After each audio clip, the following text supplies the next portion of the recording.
बिस्मिल्लाहिर्रहमानिर्रहीम। अस्सलाम वालेकुम व्यूअर्स, उम्मीद है आप लोग खैरियत से होंगे। आज मैं आप लोग के लिए बहुत डिफरेंट सी रेसिपी लेकर आई हूँ, बलोची मटन वाइट कढ़ाई, जो बहुत ज़्यादा टेस्टी होने वाली है। तो चलें स्टार्ट करते हैं। सबसे पहले मैंने 1 केजी बकरे का गोश्त लिया और उसको बग़ैर मसालों के मैंने बॉयल करके रख दिया। और इसमें मैं 15 साबित सुर्ख मिर्च इस्तेमाल करूँगी, ज़ीरा 1 चम्मच, कसूरी मेथी 1 चम्मच और काली मिर्च 1 चम्मच।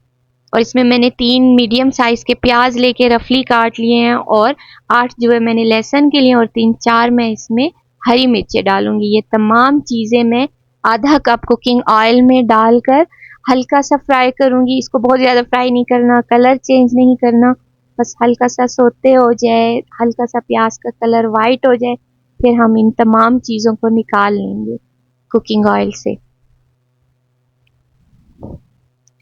अब मैं इनको थोड़े से पानी के साथ ग्राइंड कर लूँगी। ये हमारा मसाला रेडी हो गया है। अभी हम लोग जो कुकिंग ऑयल हमारा बच गया था उसमें मैं ये जो गला हुआ हमारा गोश्त था वो डाल के हल्का सा फ्राई करूँगी। थोड़ा सा ब्राउन हो जाएगा, इससे थोड़ा सा ये क्रिस्पी भी हो जाएगा और इसका मज़े का टेस्ट हो जाएगा। तो इसको ब्राउन करते हैं। जब ये अच्छी तरह भुन जाए, इसमें जो मैंने बैटर बना के रखा हुआ था प्याज का, हरी मिर्चें और लहसुन का, वो मैं इसमें डाल के हल्का सा इसको भूनूंगी। तो ये हमारा एक सीक्रेट इंग्रेडिएंट है जिसकी वजह से हमारी कढ़ाई को वाइट कलर भी मिलेगा और इससे बहुत ज़्यादा टेस्टी बनती है। आप लाजमी ये वाली रेसिपी ट्राई कीजिएगा। इसके बाद जो मैंने मसाले बताए थे वो मैं इसमें डालूंगी और जो मैंने लाल मिर्च बताई थी साबित, उसको मैं पीसूंगी नहीं, बस हल्का सा क्रश करूंगी, क्योंकि इस कढ़ाई में जो इसके सुर्ख मिर्च के जो ये छिलके हैं उससे बहुत ज़्यादा अच्छा कलर आता है। मेथी का ग्रीन कलर, मिर्चों का रेड कलर, इसको बहुत ज़्यादा कलर देते हैं और बहुत टेस्टी भी बनती है। इसके बाद मैंने 1 चम्मच इसमें नमक के ऐड कर लिया। आप अपनी ज़रूरत के मुताबिक जितना आप लोग इस्तेमाल करते हैं उतना नमक डाल सकते हैं। और मसालों और प्याज के बैटर के साथ मैं इसको भूनती रहूँगी गोश्त को, बिल्कुल हल्की आंच पे। आंच तेज़ नहीं करनी वरना ये साइडों से सालन जल जाएगा और इसका टेस्ट ख़राब हो जाएगा। और इसमें चमचा भी बहुत ज़्यादा नहीं हिलाएंगे क्योंकि गोश्त हमारा गला हुआ है।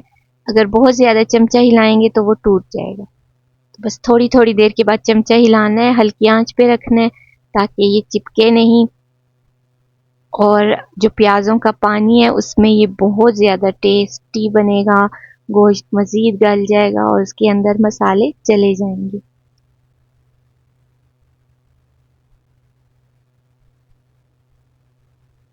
इस पॉइंट पर मैं इसमें तकरीबन 1 डोंगे वाला चम्मच देसी घी का डाल दूंगी, जिससे इसका फ्लेवर बहुत ज़्यादा अच्छा हो जाएगा। और मैंने तकरीबन 2 टेबल स्पून इसमें क्रीम के ऐड कर ली हैं।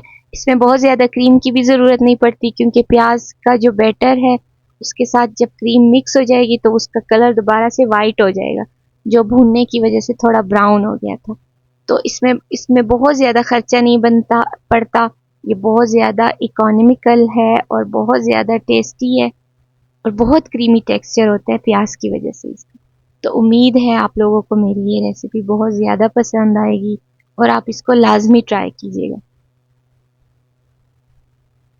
यहाँ पर मैं इसको हल्का हल्का भूनूंगी। अगर आप लोग फील करें कि इसमें ग्रेवी कम है तो आप इसमें थोड़ा सा दूध ऐड करके ग्रेवी की मिकदार भी बढ़ा सकते हैं, वरना ये ऐसे ही बहुत ज़्यादा क्रीमी और जूसी होती है। इसमें मज़ीद किसी चीज़ की ज़रूरत नहीं पड़ती। इसको मैंने गार्निश किया हरी मिर्चों के साथ।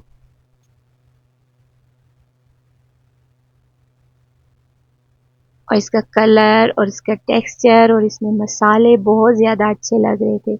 एंड में मैंने इस पर थोड़ा सा मक्खन डाल दिया और इसको मैंने सर्व किया रोटी के साथ। आप चाहे नान के साथ, रोटी के साथ, जिस चीज़ के साथ भी सर्व करें, ये बहुत टेस्टी बनता है। और देखें गोश्त कितना गला हुआ है और कितना ये फ्लेवरफुल है और मसालों का कलर इसमें इतना अच्छा लग रहा है।